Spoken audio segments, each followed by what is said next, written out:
শেখ হাসিনার বিচার হলো, এখন আওয়ামী লীগের ভবিষ্যৎ কি? সামনে নির্বাচন, সেই নির্বাচনের ব্যাপারে ডক্টর মোহাম্মদ ইউনূস বলেছেন আওয়ামী লীগ অংশ নিতে পারবে না।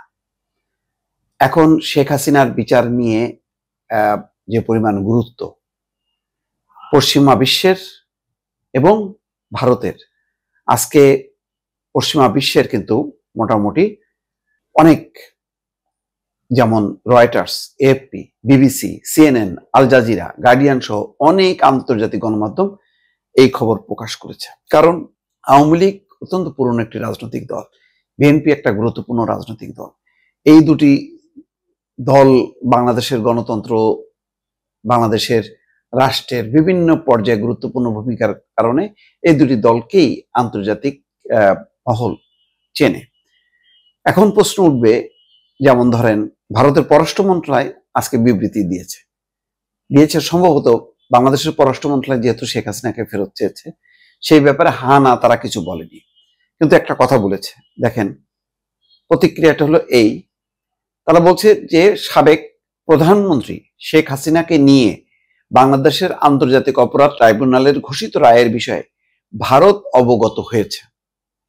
আর একটা কি কথা বলছে, আর একটা লাইন আছে, একটি নিকট প্রতিবেশী হিসেবে ভারত বাংলাদেশের শান্তি, গণতন্ত্র, অন্তর্ভুক্তি, স্থিতিশীলতা সহ বাংলাদেশের জনগণের সর্বোত্তম স্বার্থের বিষয়ে অঙ্গীকারাবদ্ধ রয়েছে। এই লক্ষ্য অর্জনে আমরা সবসময় সব অংশীজনের সঙ্গে গঠনমূলকভাবে যুক্ত থাকব। খুব টেকনিক্যাল বক্তব্য।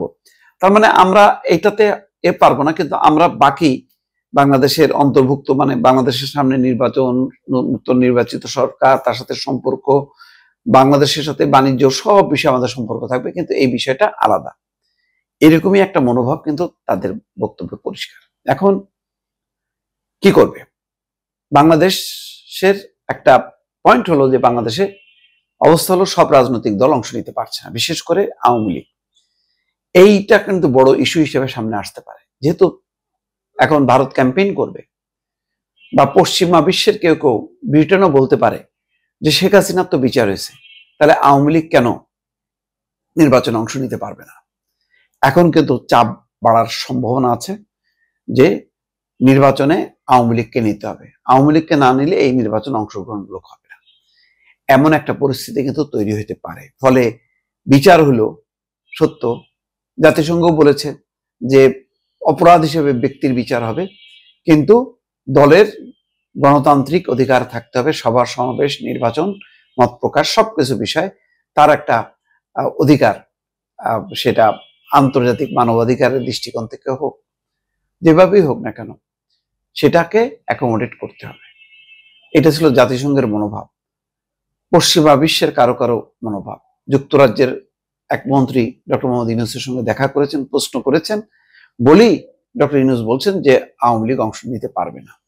এখন যুক্তরাজ্যের একটা মন্ত্রী বলছে, যদি যুক্তরাজ্য সরকার বলে, যুক্তরাজ্যের সাথে সুর মিলিয়ে যদি যুক্তরাষ্ট্র বলে, যুক্তরাষ্ট্রের সাথে সুর মিলিয়ে যদি পশ্চিমা বিশ্ব বলে, তাদের অংশ হিসেবে আবার ভারতও যদি এই বক্তব্যটাকে জোরালো করে, তখন কিভাবে উপেক্ষা করা হবে? এটা কিন্তু বাংলাদেশের জন্য একটা বড় চ্যালেঞ্জ। তার মানে বিচারের ব্যাপারে কেউ কিছু বলবে না, কিন্তু নির্বাচন এবং বাংলাদেশের নির্বাচিত সরকার, এই বিষয়গুলোতে কিন্তু তারা কথা বলবে, কারণ অতীতে এই বিষয়গুলোতে পশ্চিমারা, ভারত, তারা কথা বলেছে।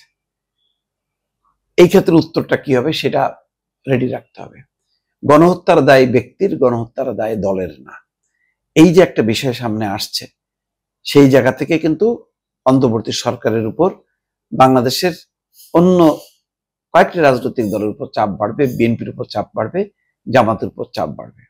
খেয়াল করবেন আজকে কিন্তু এই যে বিচারকে ঘিরে কোন রাজনৈতিক দলের উত্তেজনা ছিল, কিন্তু বিএনপি কিন্তু প্রতিক্রিয়া দিয়েছে, কিন্তু রাজপথে তার অবস্থান ছিল না।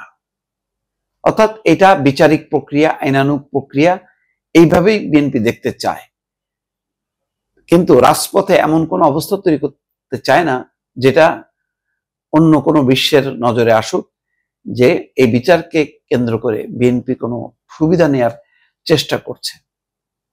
সুতরাং বিএনপি সম্ভবত এই ব্যাপারে সতর্ক ছিল, এবং যেহেতু নির্বাচনে তাদের ব্যস্ততাও ছিল, তাদের ফোকাস পয়েন্ট এখন মানে গণভোটও না, জুলাই সনদও না, অথবা শেখ হাসিনার বিচারও না। ফোকাস পয়েন্ট তাদের নির্বাচনের মধ্য দিয়ে তারা মনে করে যে ধারাবাহিকতাটা, সেই ধারাবাহিকতাটা তারা রেগুলার ভাবে চালু রাখবে। এখন অন্যদের কাছে অন্যান্য ইস্যু গুরুত্বপূর্ণ। সবচেয়ে বড় বিষয় হলো, এই শেখ হাসিনা বিচারের পর নিশ্চয়ই কেউ বলবে না যে অপরাধীরা নির্বাচনে অংশ নিক, কিন্তু অন্যান্যরা